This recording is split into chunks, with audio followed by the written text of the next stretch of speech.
order. Meeting for Tuesday, October 26, 2021. Would we please stand for the Pledge of Allegiance?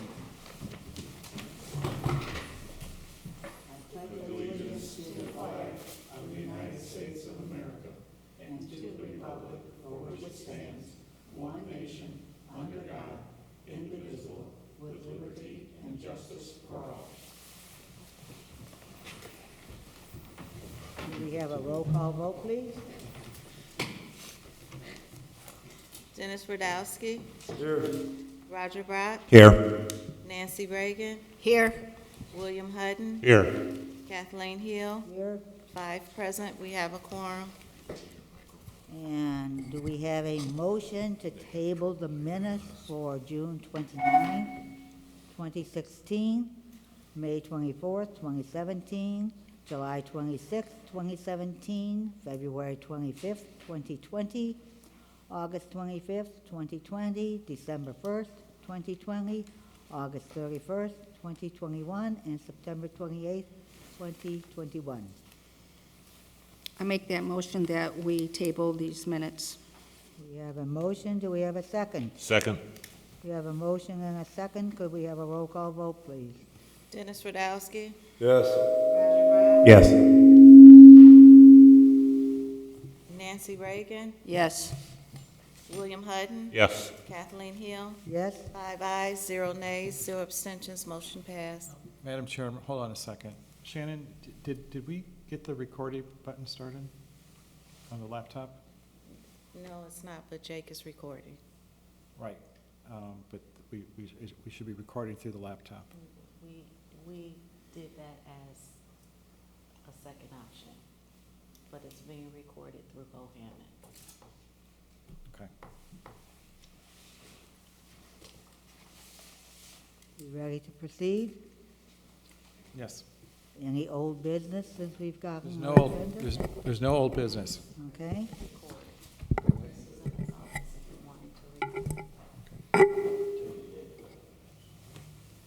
New business, we have D-21-29, petition of Hammond, R.E. LLC, for a conditional use permit regarding Title Section 18.71, restaurant open air or outdoor seating for a proposed Culver's Restaurant in a C4 General Commercial District located at 7905 Cabela Drive within the city of Hammond.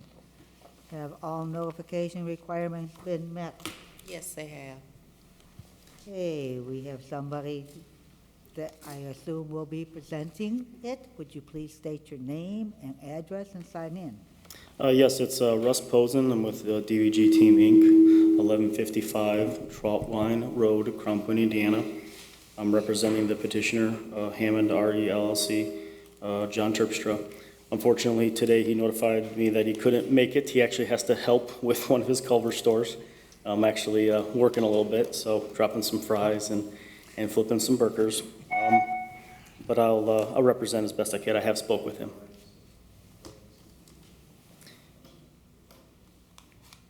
We good? Are we all right? Okay, thank you. As stated, we are going after a conditional use for the Culver's facility for outdoor seating.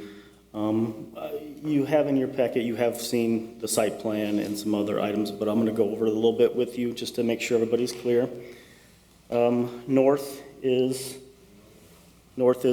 more like this way, and the area we're talking about is on the north side of the building in a concrete patio area, and the access, we are proposing an access through the building to get to the patio, and there is also availability to get to the patio area from both doors. We are proposing 3 sides of this will have landscaping, and I'll show you kind of a picture of what it's going to look like. But on the north side, there is going to be a low fence, kind of a black wrought iron fence, to kind of separate the walk and then also the drive aisle, which has a curb. The due north side of the patio area will be fully protected from vehicles with a row of bollards, concrete-filled steel cased bollards that will prevent any vehicles from jumping the the sidewalk area into the patio facility. This is actually a picture of one of the facilities. This is the Crown Point facility. This really is the typical type of outdoor seating and pergola that they offer. You can see the pergola here. This row of shrubs will be very dense like this, and that will be on 3 sides of the patio area, just to have a nice barrier into the patio area. Obviously, as far as vehicle protection, bollards and the fence will be provided for that. I've submitted findings of fact for this development. I think probably open to staff report or questions or comments at this point, if you have any.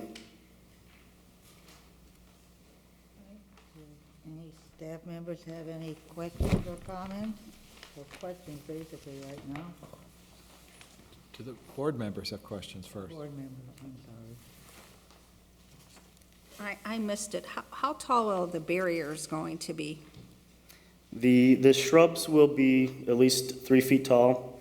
The bollards are 3 feet tall themselves, and then the fence that I propose is also 3 foot tall. Thank you. What's the distance between the bollards? Between the bottles, they are centered.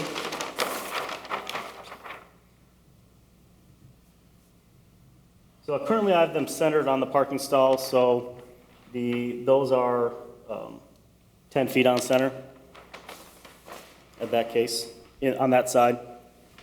What's the diameter of the bollards? It's a 6-inch diameter. You think 10 feet is too far? Along the other routes, we did actually narrow them out. Thank you. I don't think the owner, actually, I know the owner would not have a problem narrowing those to a little bit smaller, to be really the same distance as the other parking area, which I have at 6 feet off center, which, assuming we have a conditional use, I will make that a part of the site plan correction. I said, where did you say they're 6 feet off? Along this entire row, which is the main parking lot. Consider that the west. They're 6 feet on But center. so you're saying on the north side, they're farther apart? Currently, they're showing it farther apart, mainly because this is, the theory was, at least, is that this is the drive-through and they're very slow coming down, so that the parking would be less likelihood of having somebody coming and speeding through. But I don't think there's any problem with making them 6 foot on center as the standard throughout the whole site. 6 foot on center, how many would, if you have a 10-foot white space and 6 foot on center, you might have 2 on one space, but 1 on another space? You start the off-center off enough that, generally speaking, you almost have 2 per parking lot. It's slightly, in some areas, it's slightly don't have 2 in that parking stall, but 6 foot on center is consistently through the whole parking with no vehicles being able to get through at all. And this is for the purpose of, so cars cannot crash. Cars into the cannot patio. crash through and fit through the area. Can I ask a crazy question? What about motorcycles? Motorcycles? That's a good question. However,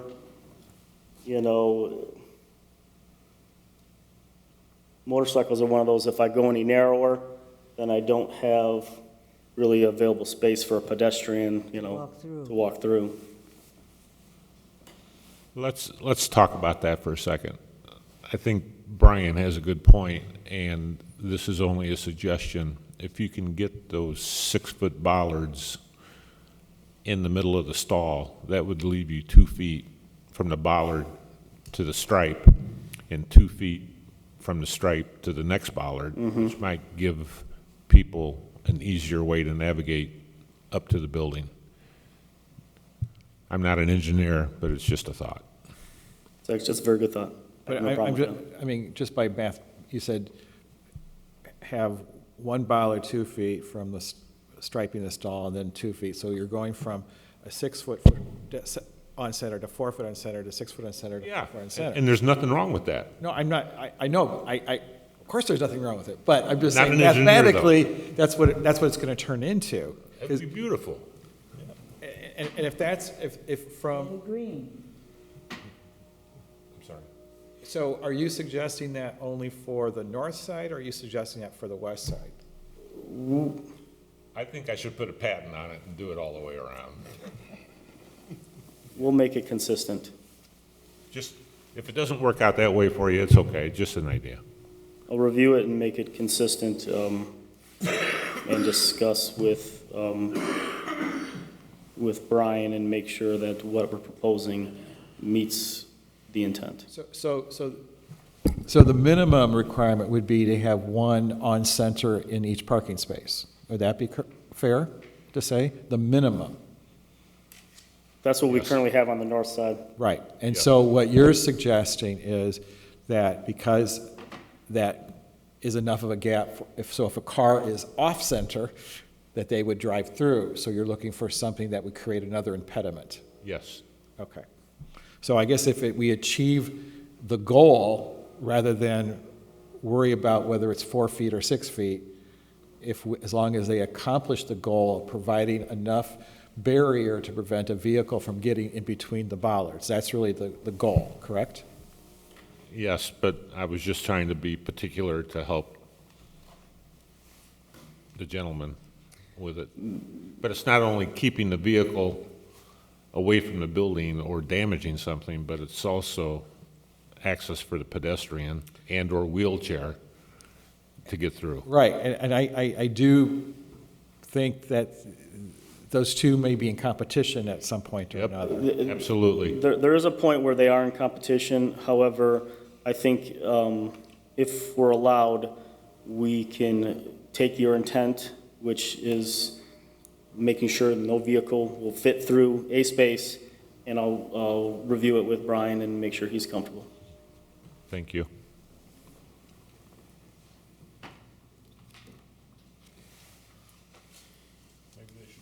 Any other comments, questions? No, I don't. Any other members have anything to say or ask? Staff does. Staff, do you have? Staff does now. Okay. Are you on our agenda, staff? Go ahead.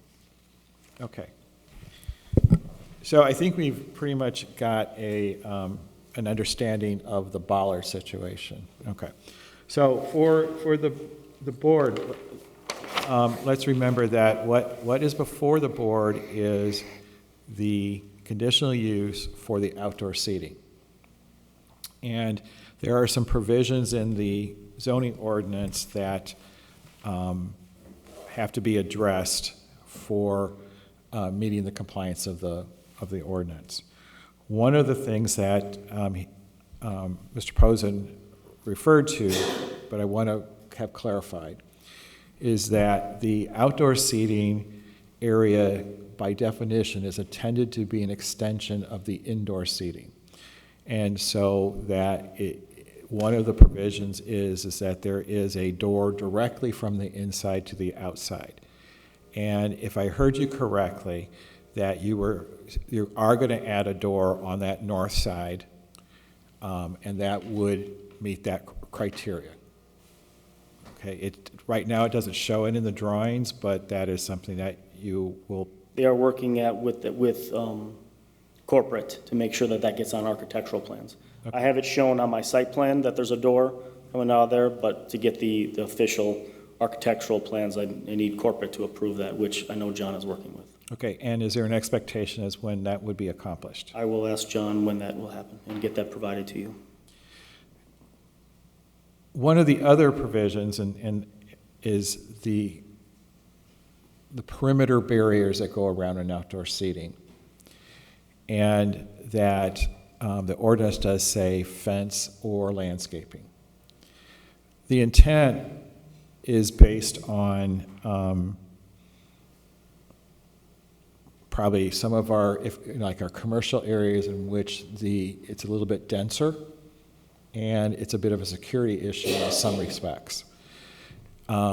We have examples in this area. The Starbucks across the street has a small outdoor seating area. They have a fence around it completely, except for an entrance onto the sidewalk, and they have a door connecting. So we have demonstrated examples in this vicinity of how they have complied with the regulations. So it becomes, what they're proposing is still within the wording of the ordinance, but a little bit different than what the Starbucks has accomplished. So if the BZA is going to entertain something different than what the regulations say, then we need to make sure that there is some rationale behind that, because we don't want to undermine our entire regulations for outdoor seating. So one of the things that we had talked about was, and they propose, is a fence on the east side, which is what is most adjacent to the drive-through area. So the fence, you said, was 3 feet? Correct. Okay. The question is that an adequate barrier for people who are in the outdoor seating, that they would not fall over the fence, trip into the drive-through area? So if you flip back to the site plan, the portion of that drive-through is where the cars are stationary most of the time. Is that correct? That is correct. Okay. So the difference is, as I said, stationary cars versus moving cars. So at least with stationary cars or slow-moving cars, if they're coming to a stop, or slowly as they're accelerating, there's not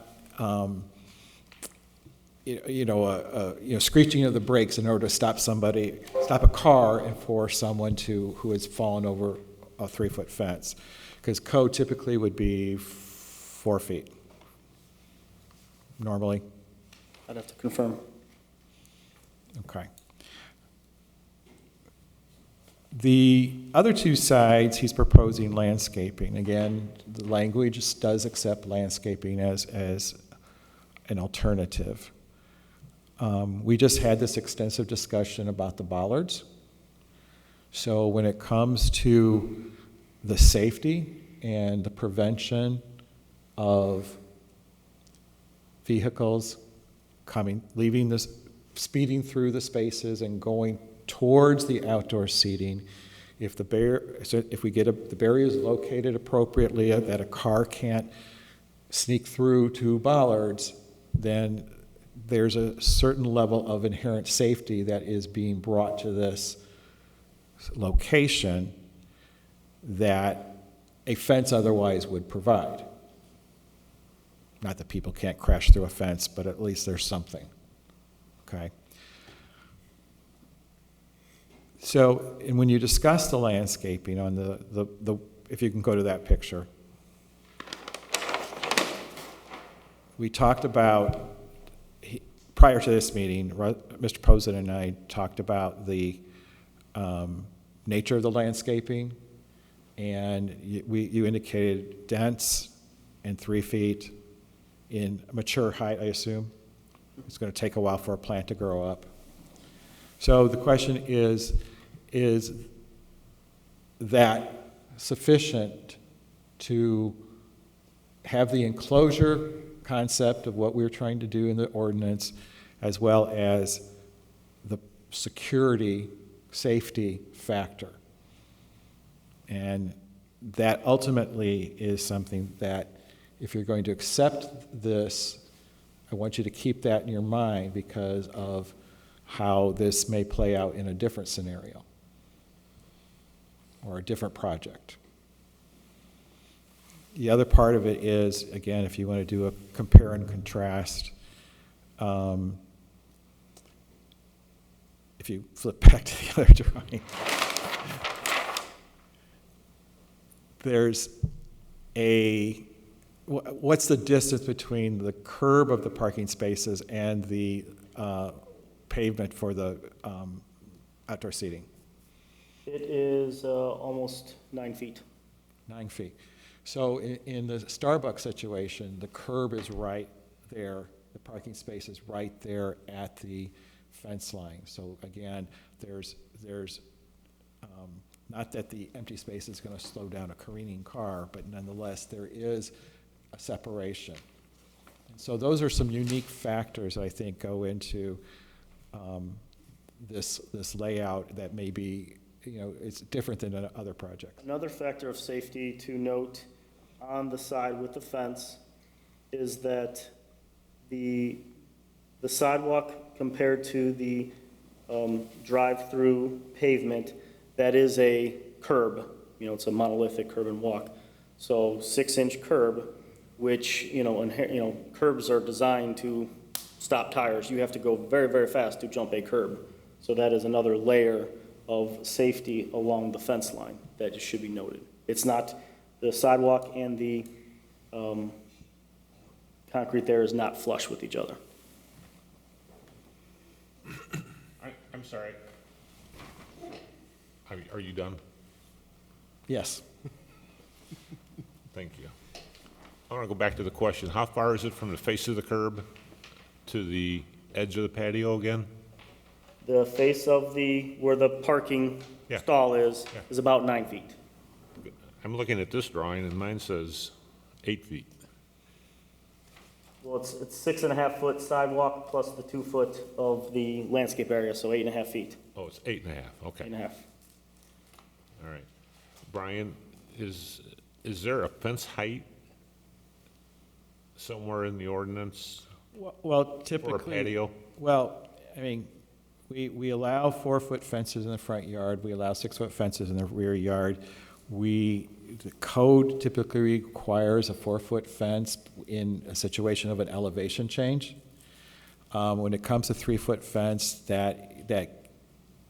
I'm not an expert in the code, but I'm going to interpret that, taller people have a tendency to fall over 3-foot fences, if it's not high enough. Smaller people, obviously, I don't know if that would be as big of an issue, but those are code reasons as to why things are a certain height. I mean, I would assume you would know that just as well or better than I would. And you're right about that. And when you think about that outdoor area, you would think that the building owner would want to keep it as secure as being inside 4 walls inside a building.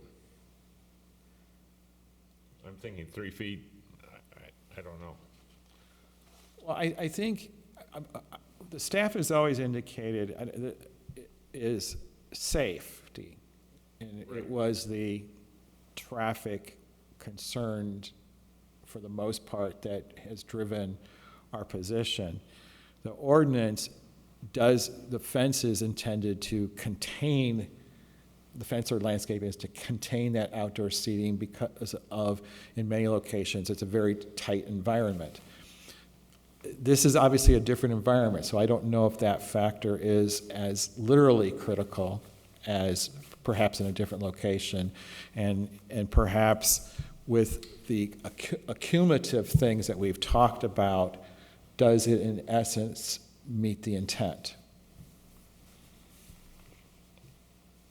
I'm sure a lot of kids go here, adults with families, infants.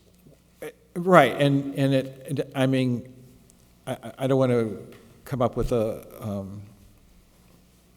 crazy scenario, but one would think that if a child climbs through the bushes and is running out on the grass, that it's enough for a parent to step over and grab the child before the child gets too far into the car area.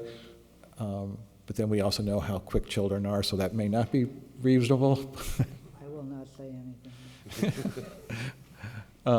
But I think the question becomes is that, and this is why I'm saying, is there even though there may be some not maybe if it doesn't follow literally the intent, if it's not following the literal provisions, does it follow enough of the intent of that section to provide adequate separation and safety? That's the question. Can I ask a question as far as all of these buildings, culverts are basically meeting corpus requirements, correct? The building itself has to meet corporate requirements. You know, there are items that, you know, do change from franchise to franchise, but in general. As far as corporate requirements, as far as for outdoor eating area, do they have any requirements as far as for the safety and security of their patrons? No, I would not say that they have an exact corporate requirement because, just as an instance, this is the one in Crown Point, and it is just, the barrier is the curb and then the shrubs. There is no other fencing in this area. So again, I would say that corporate does not have a requirement of above and beyond anything of this nature.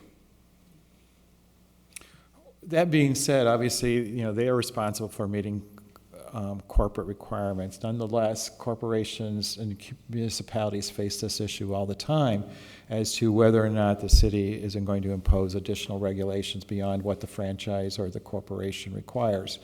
You know, we see that in, I mean, I'll give a good example of, everybody knows that Best Buy architecturally has that big blue sign thing, and I've seen architectural adjustments in California where they have stricter architectural guidelines, that the blue thing is still there, but other compromises are made in the architecture so that if you're trying to get an architectural theme, you know, Pasadena, for example, you know, a lot of that franchise architecture is modified to deal with the architectural requirements of the community. So those are some things that conceptually, you know, that's a battle that every franchisee corporation has within a municipality. You know, we're not exactly in this situation when it comes to strict architectural guidelines, but we do have a designation of how we want to handle outdoor seating. As this project evolved most recently, the original location of the outdoor seating was pretty much comparable to where the Crown Point store is showing it, where it was right up into the drive lane, into the parking. The fact that they had this large open space on the north side and then relocated it there, I think is a great, taking advantage of a great opportunity to get it away from the drive lanes. And if it was in that location, I would push very hard for that fence because that's right at the traffic lane. This is in a different place, in a more open space. There's other things that we've worked with. I know when I sent them and Mr. Posen and Mr. Terpstra an email about the alleged largest culvers in the United States, that is in southern Wisconsin, they had, it was like a 50-seat outdoor seating area that had some fencing and barriers around it. So it wasn't, you know, not like solid fencing, but at least it gave a little bit more protection to this massive parking lot that was associated with it. So I think, again, as the board contemplates this, you know, you're trying to balance everything we've talked about tonight, and I won't belabor it further, that you know, we have regulations. How should they be applied here? Have they provided reasonable alternatives to meet the intent of the ordinance? And we can work out locations of bollards to make sure that is protected. You as a staff, have you felt that they have meeting with them and discussing with them that they have met the requirements? Say that again, one more time. Meeting with them in discussion, do you feel that they have provided what you feel is secure and safety? Well, I have to admit that this question of whether it was a fence or landscaping over the nature of the fence was not really resolved until tonight, based on what I have been seeing. have seen, and it was, I had sent an email sometime last week saying that the landscaping was an option. With all due respect to everybody, I mean, I had to be disappointed by that circumstance, and I wish the staff had an opportunity to flesh this out. Therein lies why I've done this extensive verbal analysis for everybody, because I'm trying to find a comfort level for myself and for everybody, and therefore that would affect how I'm going to state my recommendation. But I hope that you followed this analytical thought process of how we can approach this.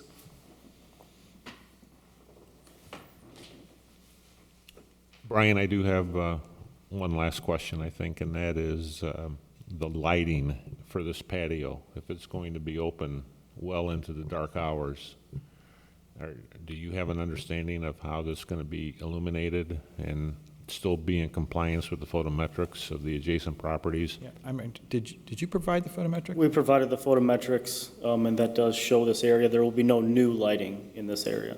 Yeah. The photometrics will, Yeah, because it actually, we both should remember that from Plan Commission discussion, which was only last week. Only last week. Thank you very much. But the photometrics requirements are very easy to meet, realistically, because it's 3-foot candles at the property line. So we're not getting too deeply involved in the lighting on property. It's more of the spillover effect. We don't have the dark skies ordinances that some communities have. So whether we should or not is a whole nother matter, discussion for another day. But at this point, their photometrics are compliant. Thank you. thank you. Any other questions? All right, we will open this for public discussion. And seeing none, I guess we will close it for public discussion. You have to say it 3 times. Pardon? You have to ask the question 3 times. Oh. Do you have the time, a couple minutes before you say it, or it could be immediate? I would give it at least 2 seconds. Okay, thank you. Anybody from the public? Anyone from the public? We will close this period of public discussion. Not to belabor the point, just to remember that there could be people online. Oh, I didn't see anyone. Right, there aren't, but Okay. for future I've been purposes, we have to, okay, right. you have to do that in such a way because we may potentially have people online who have a right to comment as well as anybody present in the chambers. Do we ask Mr. Westland if he has any comments or I'm questions? sure Mr. Westland would speak longer up if there. he wished to. Okay, thank you.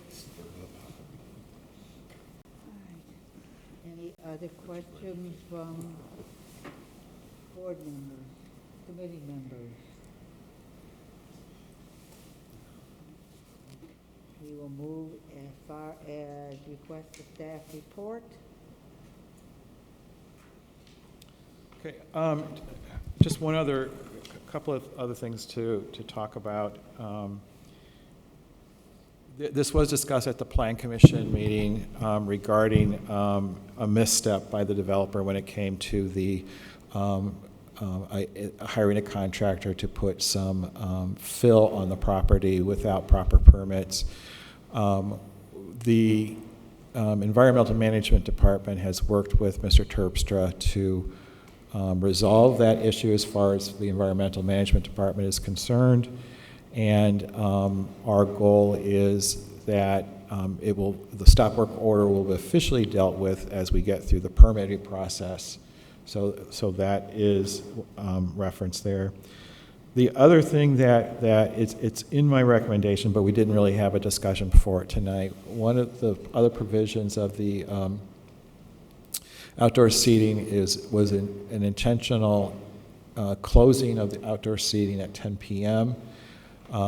Partially that was because we expected many of our outdoor seating areas had the potential of being near residential areas. In this case, obviously, this is not near residential, and that they are asking for the outdoor seating time frame to be 10:30, which would be equal to where the restaurant inside closes. Does that also mean that they will stop serving anybody for outdoor dining? At the same time, they will close the inside? Well, I don't know, I think it's more of an operational question. I can't imagine, or I don't know what the restaurant would do, that if someone comes in at 10:29 and they order some food, are they going to be allowed to eat it before they get kicked out of the restaurant or kicked out of the outdoor seating area? I mean, that's an operational question, of course, but just judging by the Terpstras, I doubt they would kick somebody out until they're done with their food. Right, I think that's understandable.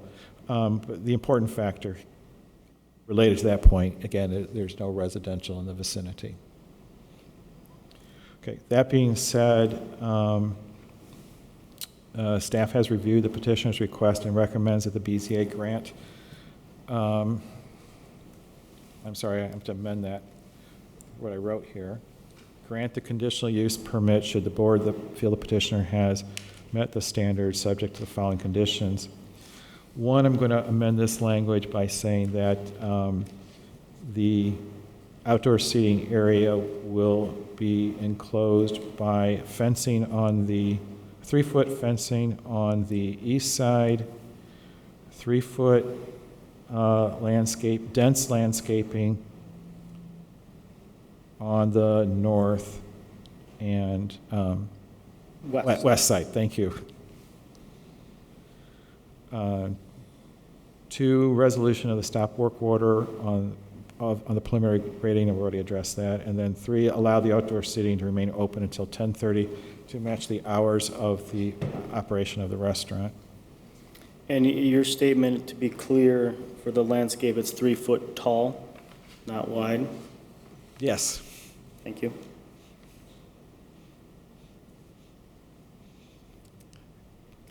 Hey, you're very detailed, so I want to try to match that. Anything else for the staff report? No. Touche. No, I appreciate it. Yes, Bill. Thank you. I just want to be sure I understood you earlier. This fence is a wrought iron fence. Yes. Thank you. Black. Black steel fence because they don't make wrought iron anymore. It's a term that I use. I should probably clarify that. That might change my thinking now. It is what you see commonly today as those metal fences that are sort of representational of what wrought iron could have been. Yes, that rectangular. Can we just leave it up to you, Brian? When did they stop making wrought iron fences? Oh, probably about 50 years ago. Gee, Term I use. I should stop doing that. I thought I was older than It's no different than saying that that box of tissue is Kleenex. that. No, it's tissue. Or a Xerox machine. Or a Xerox machine, rather than a copy machine. It's one of those terms that just keep on Metal going. fence, black metal fence, Yes. not chain link. Write that down. Is there any other additions or amendments to the findings of fact prepared by the staff?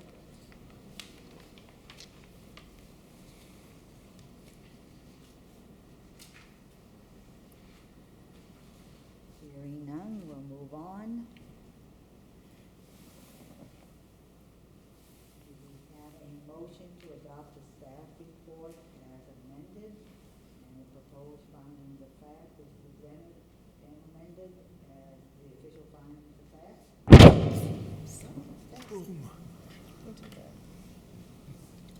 That's the wrought iron fence? But, do we have such a motion? We need a motion to adopt the staff report as amended and the proposed findings of fact as presented and amended as the official findings of fact. Do we have such a motion? I'll make that motion. Do we have a second? I'll second. We have a motion and a second. Could we have a roll call vote? William Hutton, Yes. Roger Brock, Yes. Nancy Reagan, Yes. Dennis Radowski, Yes. Kathleen Hill, Yes. 5 ayes, 0 nays, 0 abstentions, motion passed. Do we have a motion in regard to the conditional use for Z-21-29?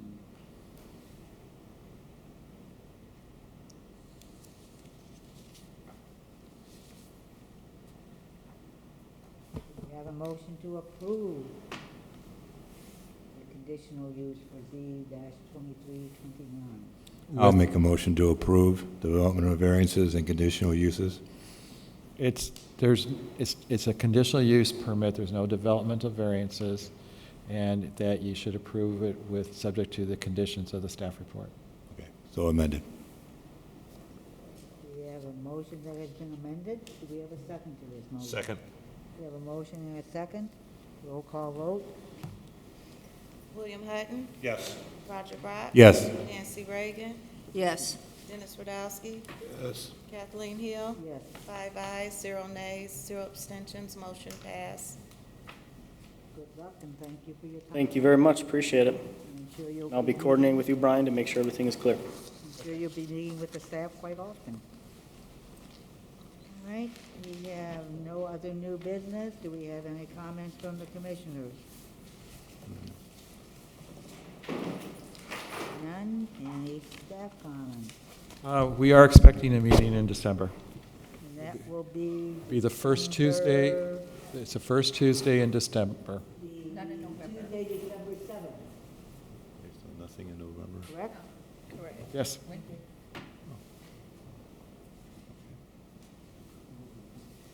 No public comments, so we'll wish everybody a happy Halloween. Happy And do we have a Thanksgiving. motion to adjourn? I'll make that motion to adjourn. Second. All in favor, signify by saying aye. Aye.